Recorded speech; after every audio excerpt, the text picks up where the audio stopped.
Rob Kendall, Abdul-Hakim Shabazz. The program is Statehouse Happenings, your weekly look at what's going on with Indiana politics and government. Before we begin the show, let's meet the award-winning panelist.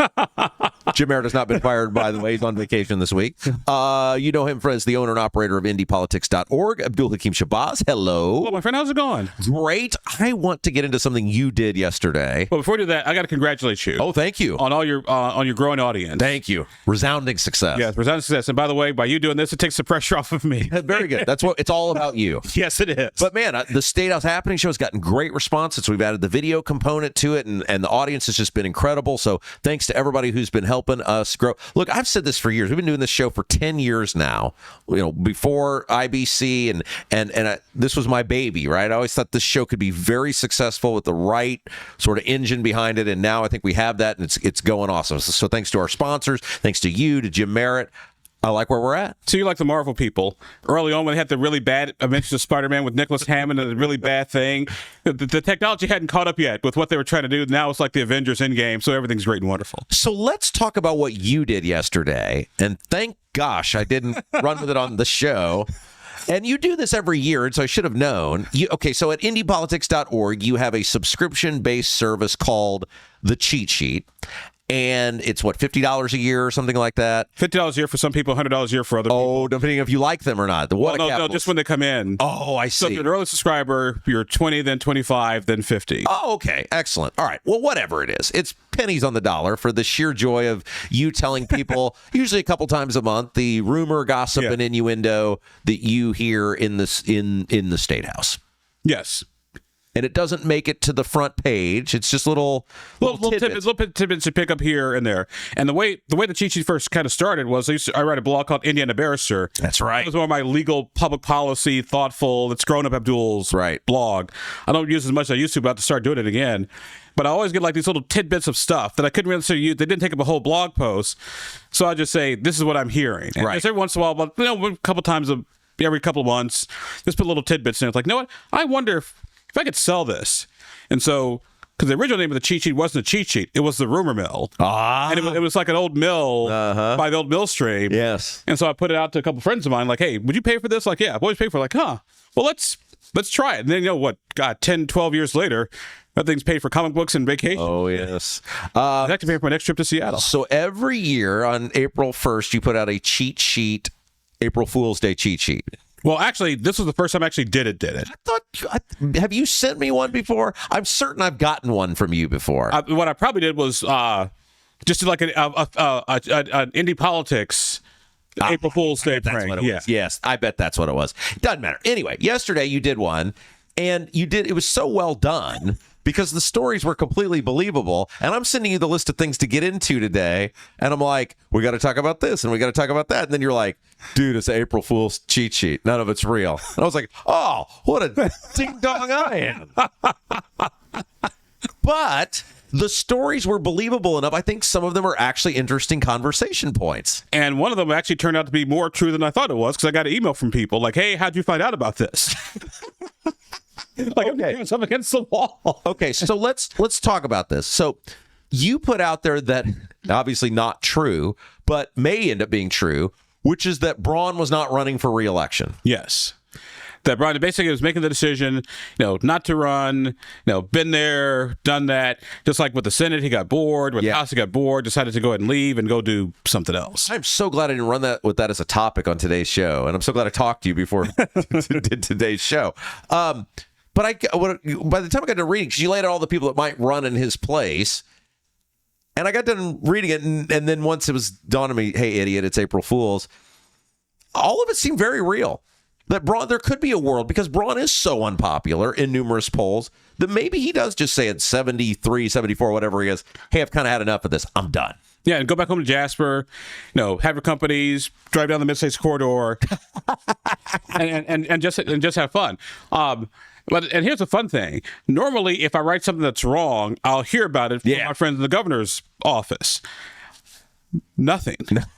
Not a word, not a peep, not anything, which I thought was interesting. Like, because normally if something's wrong, I'll hear from in 5 seconds. But apparently, and I have been over in the State House since, the day before. Right. And so no one's called me yet. So that means something must be a buzz. Why is everything seemingly going so bad for the governor? Like, it just seems like there's very little positive news that comes out for him, and the bad news, whether it's electric bills or the property taxes or IEDC, like all of it just seems very bad. I think it's a couple things. Number one, I think it's just timing.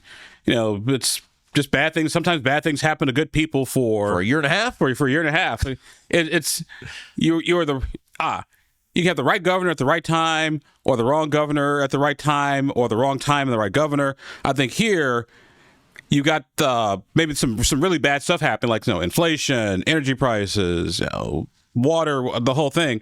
And then you got Braun, who's used to basically saying people jump, and then they say how high. Business guy. Yeah, business guy. But the thing that makes you a good business person can also make you a bad governor, because number one, you'd say, hey, I want this done, go deal with it. You tell the legislature, go do this, they tell you to go pound sand, or they tell you to go engage in self-copulation. Okay, so this is as a member of the media.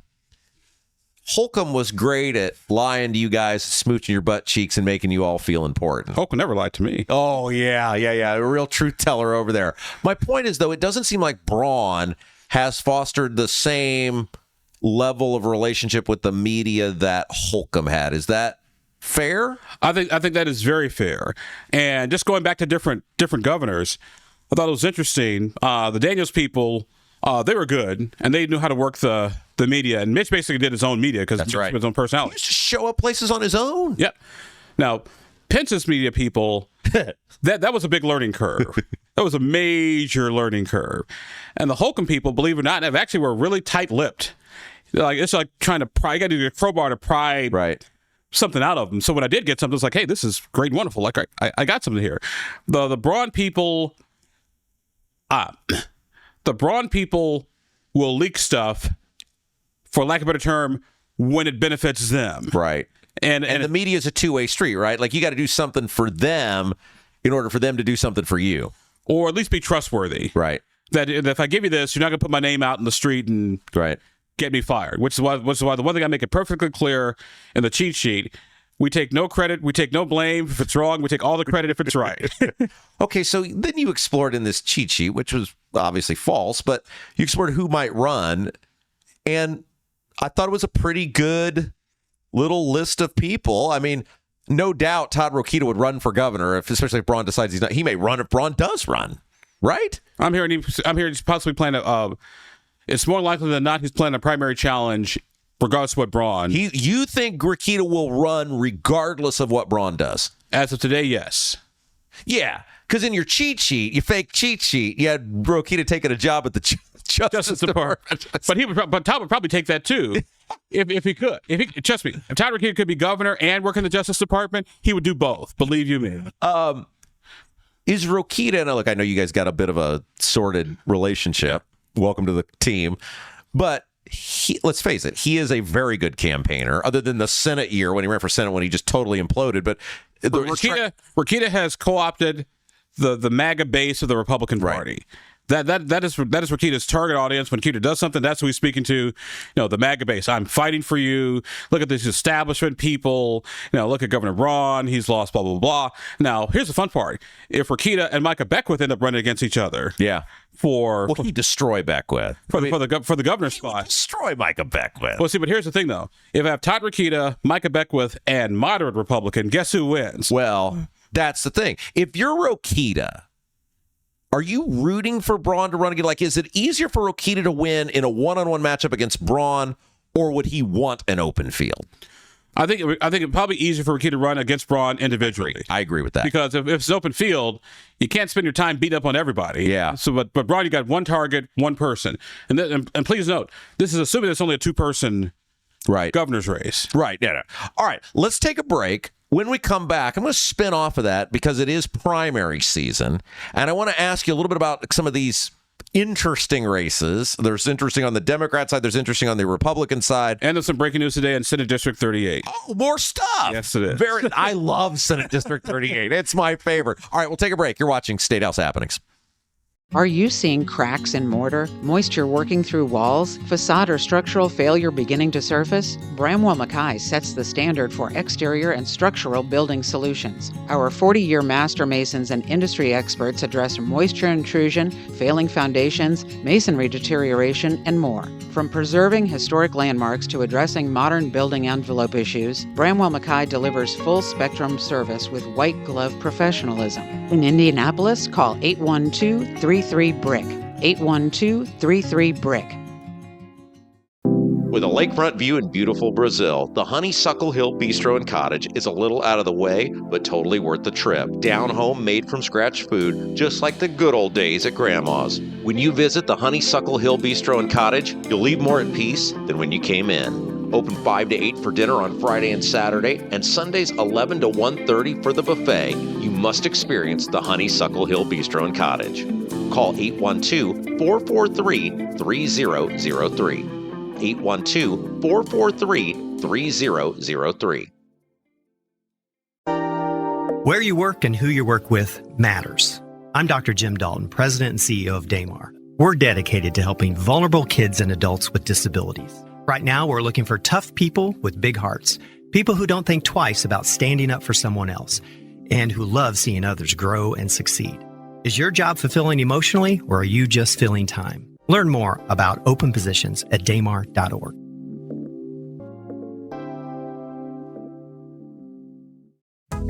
Hi, I'm Lauren Wilson, a realtor with App Properties. Born and raised right here in Central Indiana and a Hoosier through and through. Selling your home is a massive undertaking, and I completely understand what that is. That's why when you work with me, we put a great plan together to make sure that when your home comes to the market, it is in the best light possible. Again, I'm Lauren Wilson, 317-590-2290, 317-590-2290. Let's put a plan together and get your home sold. Rob Kendall, Abdul-Hakim Shabazz, the program, Statehouse Happenings, your weekly look at what's going on with Indiana politics and government. Okay, so primary season is in full swing. I want to ask you about some specific... Early voting starts April 5th, which is Monday. Is it April 5th? It's a month, right? Yeah. Is that right? Yep. Because the election's May the 5th. It's coming up. Yeah, next week for sure. Okay, so you told me as we went to the break, you had some breaking news on this Senate District 38, which is the Vigo County, Sullivan County, Clay County, Greg Good, Brenda Wilson, Alexandra Wilson. What's going on? Well, the Clay County courts just issued a ruling, literally like this morning. Okay, is what I got an early copy of the opinion from one of the lawyers, and because the thing was they were saying that Alexandra Wilson was a felon, and so she couldn't run. This was okay. Just real quick, and I assume most people that are watching our program are pretty attuned to what's going on. There are three people running. Greg Good is the incumbent senator. Brenda Wilson is the Trump-backed challenger. And then there's a woman named Alexandra Wilson running. Super lawyer Jim Bopp. 4-7 is early voting. Yes.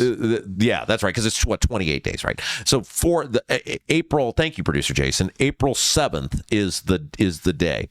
But Alexandra Wilson is the third woman running. Super lawyer Jim Bopp got mad because he was basically insinuating shenanigans were afoot because their last names are both Wilson, whatever. He says she's convicted of a felony, she can't run. Takes it to the election board. The election board splits, so she stays on the ballot because her record was expunged. Well, so there's that's my point. Like there's all she says no, I was never convicted of a felony. He says yes, you were. I'm like, this should be pretty easy. The election board splits, so she can stay on the ballot. He then takes it to a Clay County court. The judge initially rules in Clay County.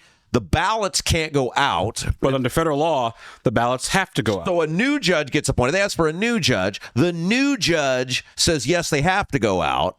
And then this new judge heard the arguments last week in this case, and now we have an update. Yes, the judge basically punted back to the election board. Saying, hey, you know what?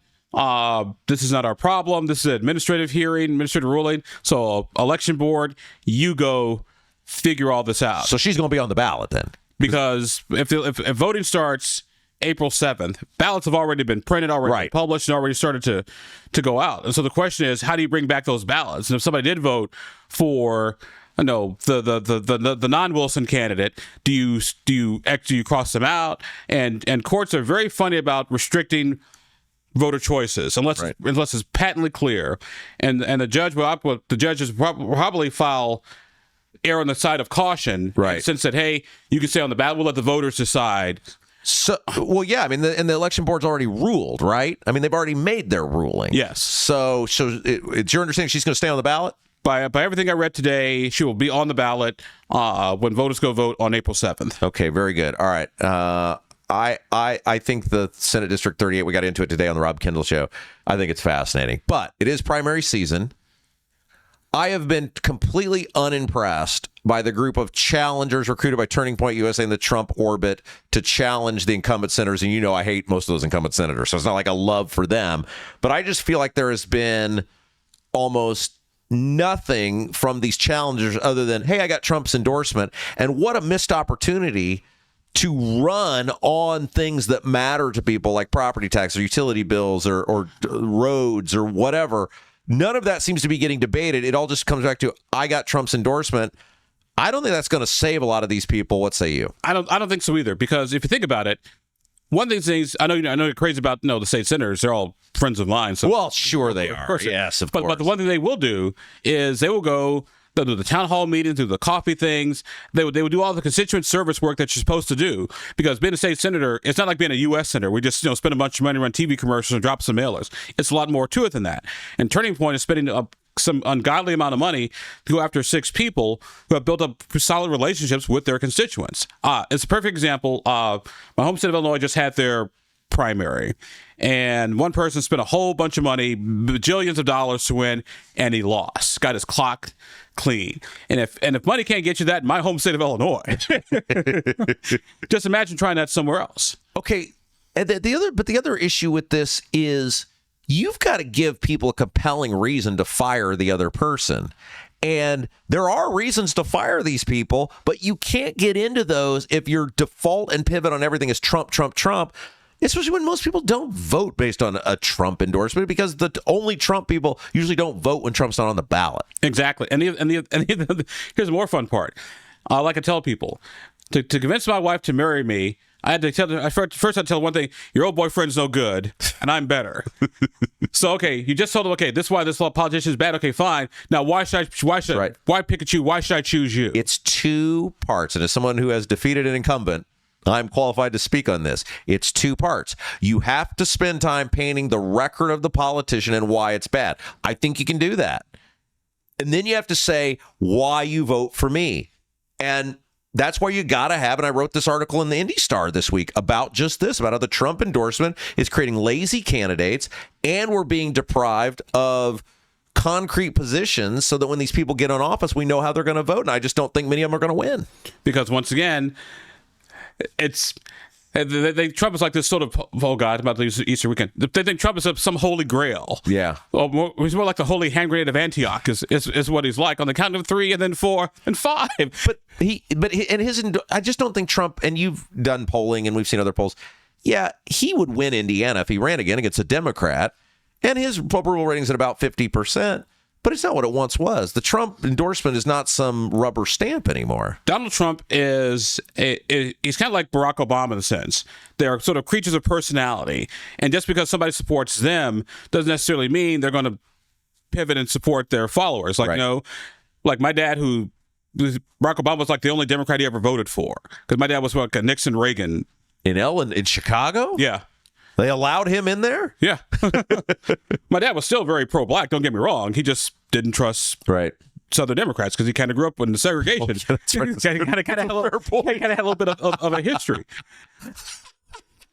But the thing was, he voted for Trump, and he also voted for Barack Obama simply because they're cults of sort of personality type deals. But that didn't translate down the ballot. Another primary that's interesting to me is Destiny Wells and Andre Carson.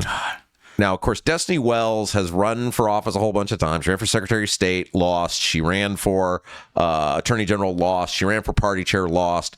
This next loss, she is going to be the Buffalo Bills of Indiana politics. This will be 4th. Does she have any chance against Carson? Because at least she's interesting. Like, I mean, but there's a whole the problem is there's a whole bunch of people running against Carson, and they're going to split that vote, right? If it was Andre Carson, Destiny Wells, Andre would probably win 65-35. Yeah. He's probably going to win now 65, 20, 15, 10, and 2% for former Center Township Constable Denise Paul Hatch, who's also on. Is she on the ballot? She is on the ballot. Oh, my gosh. Yes, she is. Reached out to me the other day, like, Abdul, I'd love to do an interview and get on your radio show. And you know what? I'm thinking about doing it just for the comedy value of it all. What other primary races are you looking at this year? Pay attention to Ron Alting and Richard Bagsby. Okay, what's your deal with Bagsby? Because people have said Abdul is very hard on Bagsby. What's your deal with Richard? Okay, this is Lafayette. Ron Alting is an incumbent Republican senator. Richard Bagsby is challenging him. You have been really hard on Bagsby. What's your deal with Bagsby? Well, my deal, I don't have a deal with this. It's just a record. No, which I think is fair. And see, here's the thing. It's one thing to have a criminal record and get expunged. Like, that is big. You messed up. You got expunged. Your record expunged. We start all over again. But the issue wasn't so much the criminal stuff. It was the civil stuff. It was the not paying bills. It was going into default judgments and getting wages garnished and the whole 9 yards. And it's all up there in my case. .gov. And if you're going to run on, I'm going to be a good steward of the taxpayers' money, okay, that's fine. But what are you doing with your own, personal life and personal wealth and personal business? And we're not talking about things that were like, 20 million years ago. I have the same issue with Demetrius Hicks, who's running for the state senate up in Pike Township. He says, I've cleaned up my record. Like, well, this was yesterday, and this isn't 20 years ago. It's one thing. It's like when John Schmitz ran for Congress a couple years ago. Now, you know, we're having fun bringing Schmitz and all this. Because Schmitz had to file for bankruptcy. And so it was all public record. And instead of saying, like, you know what, just like a lot of Hoosiers, I went some tough financial times. I kind of cleaned myself up. I want to make sure that other people have to go the same thing I do. And that's how you spin that story, and that's it. But no, they make excuses after excuse after excuses and attack the messenger. Okay, I got all day. I got nothing else better to do. Where do you decide what's fair game and what's not? Because I do think financial stuff is fair game because you're going to be managing other people's money. What do you decide? Like, what is your standard for what's fair game? If it's public record, it's fair game. Okay. All right. That's my rule. If it's your private life and you want to dress up in women's clothes and cross-dress, Pam Bondi's husband. No, that's Christy Noem's husband. Christy Noem, Pam Bondi's husband may, by all accounts, be a very fine person. They're all same skinny blonde white women. They all look alike to me. Christy Noem is a brunette, Abdul. They all look alike to me, so I can't. If I said that, I'd be done. Yeah, but this is what I do for a living. Plus, I'm a very happily married man. My wife isn't happily married, but I am. No, but the thing is, it's. Here's what I think is fair game. If it's public record, it's fair game. And if you're out preaching morality and beating up on other people, then you basically invite it yourself. Now, I'm not saying nobody's perfect. We all make mistakes. We all have stuff in our past. That's fine. But if you're going to go on that morality kick, then expect to be challenged on it. All right, let's take a break. We got a lot more on the way. You're watching Statehouse Happenings.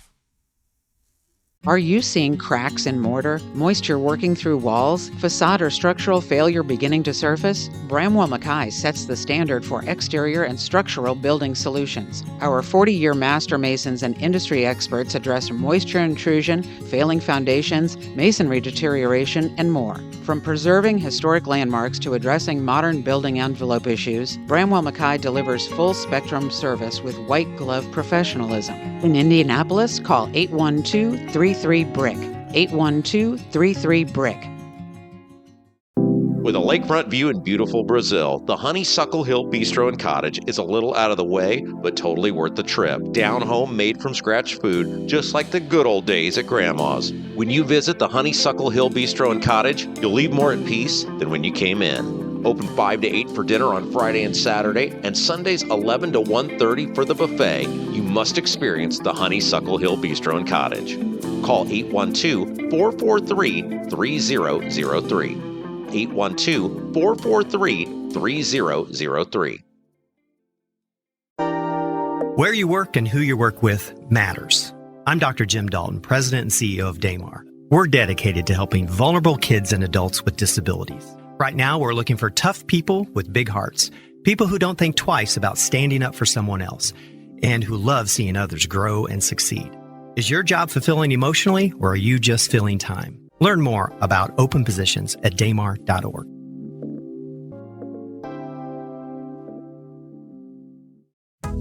Hi, I'm Lauren Wilson, a realtor with App Properties.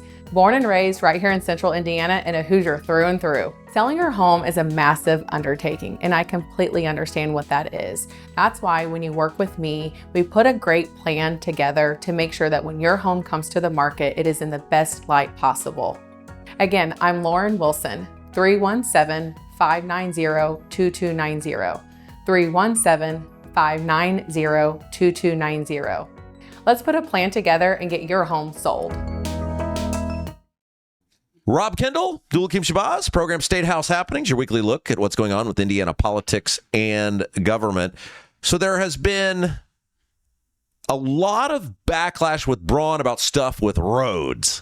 And I want to just have a brief conversation about roads with you because you've been here 20 years now, and we've always been talking about I remember listening to you on X&T talking about the roads. And so Braun has come out and said he wants to toll 70 to the tune of $6.5 billion. People are upset about that. At the same time, Braun wants to fund this Mid-States corridor, this little stretch of road in southwest Indiana that people don't want down there and seems to be benefiting his business. And then he's talking about pulling money off of 65, the toll, I-80 toll, up there in northwest Indiana and give it to the Bears Stadium. And people are saying, wait, what are we doing here? That there's no money for I-70, which I think everybody agrees needs upgraded, needs expanded, all that stuff. But then you got $4 billion for this road that nobody wants down there, and then you're taking money from this stretch of road over here and giving it to the Bears. What are we doing with roads? See, here's the thing. Indiana does have a road funding problem, but then again, what state doesn't have a road funding problem? Because once again, how roads always paid for? They're paid for with gas taxes and the sales tax on gasoline. But as cars get better mileage and more fuel efficiency, then those dollars don't go as far, but you got more cars on the road. So having a road funding discussion is a fair discussion to do. The question is, how do we pay for them? Do you tax miles? Do you put the transport under somebody's car? Or guess when you go renew your plates, do you fill out the mileage thing and then do an audit? So I think road funding is a fair discussion to have. I don't think taking money from I-80 to help finance a football stadium in Hammond, bad look, isn't it? In Hammond, Indiana, is going to necessarily be the brightest thing in the world. Which, by the way, Indiana's getting played like a violin and all that. Wait to this because you're Mr. Illinois. Because I say it, and people are like, "Well, Rob just don't want to spend any money." No, I don't want to take money from people. But you know all the players. The Bears aren't leaving Illinois. No, they're not. And I just interviewed a friend of mine. His name is Patrick Fingston. Patrick works at WMAY Radio in Springfield. I used to work before I came here. Basically, we do the same type of show. And so, like, hey, Patrick, could you have time for an interview to talk about the Bears Stadium issue from an Illinois perspective? Like, sure. And the Bears are basically playing this for all it's worth. It's like Indiana's a side chick. They would have come if they were going to come, right? I mean, the Indiana deal is not going to get any better. That is the deal. They know the best deal they're going to get from the people of Illinois, or at least they have an idea of what that is that they're trying to get to. If they were going to come, they would have come, right? I would say not necessarily, because the Illinois legislature is still meeting right now. Because they don't close out until later on. Now, they had set the deadline. They had said late spring, early summer yesterday at the NFL meetings. Because the Illinois legislature meets until like the end of May. Right around my birthday, around the 23rd, 25th. So that's when they always would close up shop. And so they got plenty of time still, almost 2 months to come up with something. I think what Indiana has done is like, hey, Illinois, if the Bears say, hey, Illinois, if you don't come up with a deal at least as good as Hammond, Indiana, we're gonna bolt. Now, see, but here's the other thing though. It's also because I know the Bears talk about Arlington Heights, which is a western suburb. Right. They own about 360 acres. They bought an abandoned race course. Yes. And here's the fun part. Where Soldier Field is now, it's actually quicker to get to Hammond, Indiana than it is to get to Arlington Heights. That's right. Even though Arlington Heights is closer, in Illinois, we don't measure distance by roads. We measure distance in time. Like, how long does it take you to get there? 20 minutes? Well, how far is it? 20 minutes? Well, 20 minutes. So, it doesn't matter whether it's 2 miles or 10 miles. It's going to take you 20 minutes to get there. But there's something psychological about the Bears leaving Illinois. I feel like that would be very harmful to their brand to not be in Illinois. It would be like the Baltimore Colts. That's right. Yes. Except not in the middle of the night. It'd be done in the daytime where everybody can see it coming, because that's the only way to do things. All right, but you think the Bears are staying in Illinois? I think they're staying. As of today, All right, but back to the road funding. Braun looks really bad in all of this when you're saying, well, I got to raise your taxes by $6.5 billion, but I got this money that I'm going to siphon off of the toll for the Bears, and I got $4 billion for my own little stretch of road down here in Southwest Indiana. I would say tolling doesn't necessarily bother me as long as it's done the right way, because the roads have to be paid for. But you can't be taking money from all this other stuff or throwing billions at a little stretch of road that benefits your business. Well, you let me finish. Like I said, toll roads don't necessarily bother me. What does bother me is the whole Mid-States Corridor project, which is kind of done sort of secretly and in the dark, so to speak, until some enterprising, obnoxious media commentator found out. Broke the Mid-States. Found out, hey, wait a second, they just moved the Mid-States Corridor into the football stadium project. Wow. I'll be damned. Yeah. All right, let's take a break. We'll wrap up the show. You're watching Statehouse Happenings. Are you seeing cracks in mortar, moisture working through walls, facade or structural failure beginning to surface? Bramwell Mackay sets the standard for exterior and structural building solutions. Our 40-year master masons and industry experts address moisture intrusion, failing foundations, masonry deterioration, and more. From preserving historic landmarks to addressing modern building envelope issues, Bramwell Mackay delivers full-spectrum service with white-glove professionalism. In Indianapolis, call 812-33-BRICK. 812-33-BRICK. With a lakefront view in beautiful Brazil, the Honeysuckle Hill Bistro and Cottage is a little out of the way, but totally worth the trip. Down home, made from scratch food, just like the good old days at Grandma's. When you visit the Honeysuckle Hill Bistro and Cottage, you'll leave more at peace than when you came in. Open 5 to 8 for dinner on Friday and Saturday, and Sundays 11 to 1:30 for the buffet. You must experience the Honeysuckle Hill Bistro and Cottage. Call 812-443-3003. 812-443-3003. Where you work and who you work with matters.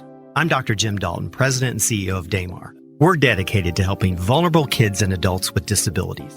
Right now, we're looking for tough people with big hearts, people who don't think twice about standing up for someone else, and who love seeing others grow and succeed. Is your job fulfilling emotionally, or are you just filling time? Learn more about open positions at damar.org.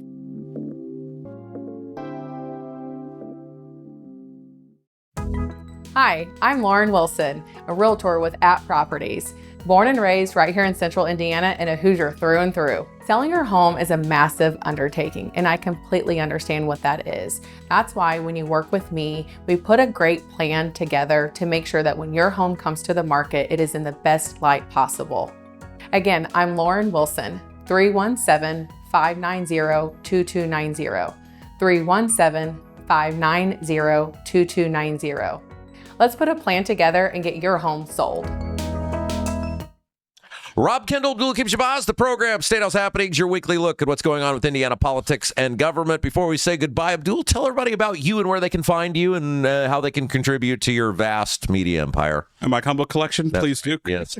I'm going to Louisville Comic-Con in a couple of weeks. Your life is just like one cartoon episode after another. Like comic, you are like a comic book character. Yes, I'm the Amazing Abdul, which, by the way, I just invented my superhero character, and actually just ordered my own Amazing Abdul comic book. All right, before I get sick, tell people where they can find you and how they can help you. You can find me at indypolitics.org. Also, look for the picture of me with a martini and cigar in my hand. Get a cheat sheet subscription. We'll work something out. You also get organizational cheat sheet subscriptions, too, by the way. It's for all the people in the office. Exactly. Who wouldn't want? That's your Christmas gift this year. A subscription to Abdul's cheat sheet. Yeah, also practice law, teach college, do the whole 9 yards, have a very good life. Extremely fortunate. People would say I'm blessed. I would say my wife is blessed to be married. All right, that's enough out of you. You can find me on Twitter at @RobMKendall, @RobMKendall, and of course, The Rob Kendall Show, which airs weekdays 10 until noon live on YouTube, then available on demand on all the major party by the way, podcast platforms. I know it's a very important holiday for you, so happy Easter, my friend. Thank you. Yes, Sunday will be Easter. We'll be celebrating, and then it's on to the Masters. Next week, yes, there we go. No Tiger? No. Tiger will not be participating this year. Thank you, my friend. Appreciate you. That is going to do it for us today. Thanks to producer Jason doing his usual outstanding job. As always, for Abdul-Hakim Shabazz, for producer Jason, I'm Rob Kendall. You've been watching Statehouse Happenings.